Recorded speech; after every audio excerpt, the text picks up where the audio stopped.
브레인 포그, 이게 요즘에 많은 분들이 호소하시는 증상인데요. 연령대도 굉장히 다양합니다. 환자분들이 오셔서 이런 표현들을 많이 하세요. 머릿속에 안개가 끼인 것처럼 멍하다, 혹은 생각이 잘 정리 안 되고 집중이 안 된다. 아침에 일어나도 머리가 무겁고 피곤하다. 책이나 컴퓨터를 조금만 봐도 머리가 띵하고 눈이 침침해진다. 기억력이 떨어진 것 같고 말이 잘 안 나오기도 한다. 가슴이 답답하고 숨이 막히는 것 같은 증상이 나오고 불안 초조가 자주 동반되고 작은 일에도 예민해진다. 이렇게 머리가 뿌옇고 무거운 증상들을 통틀어서 브레인 포그라는 진단명을 받아오십니다. 근데 최근에는 여기에 자율신경 문제도 같이 결합되어 있기 때문에 단순히 머리가 무겁다라는 증상이 아니라 두통, 어지럼 증상, 집중력 저하, 불안감 등등 복합적으로 섞여 있는 것을 말하는 경우가 많습니다. 일부 환자분들은 코로나 백신을 맞고서 이런 증상이 나타났다라고 많이 말씀하시기도 하거든요. 왜 이런 증상이 나타날까요? 구조적인 문제와 기능적인 문제로 나눠볼 수 있습니다.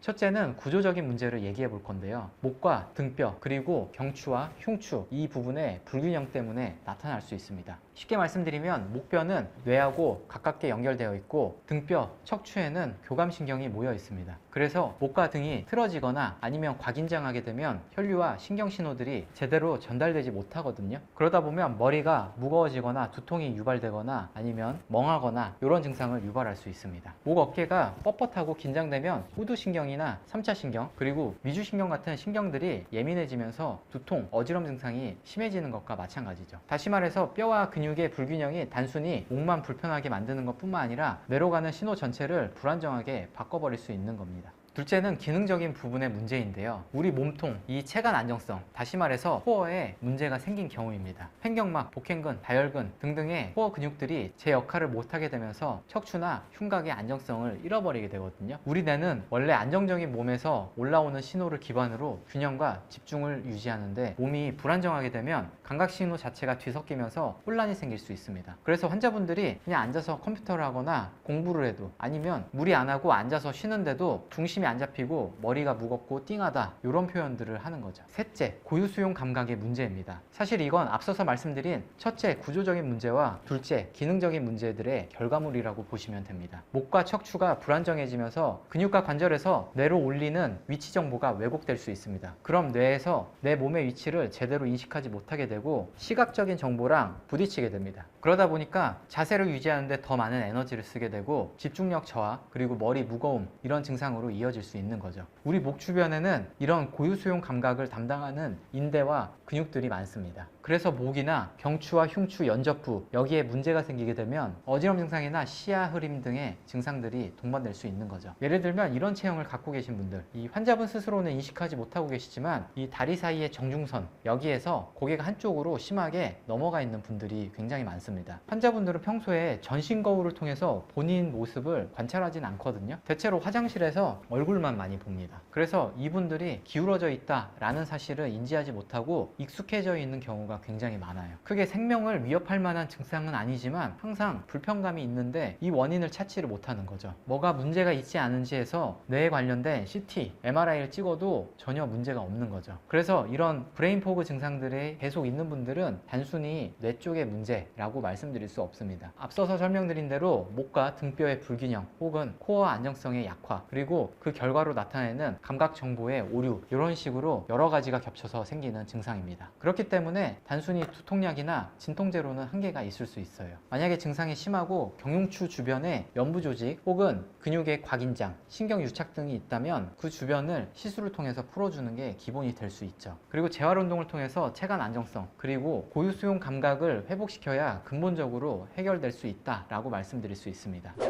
만약에 오랜 기간 동안 증상의 호전 없이 머리가 뿌옇고 집중 안 되고 불안감까지 같이 동반이 된다면 단순히 피로나 스트레스 때문에 나왔다라고 말할 수 없는 거죠. 그런 경우는 제가 말씀드린 부분들을 꼭 살펴보시기 바랍니다. 그럼 지금까지 페인랩이었습니다.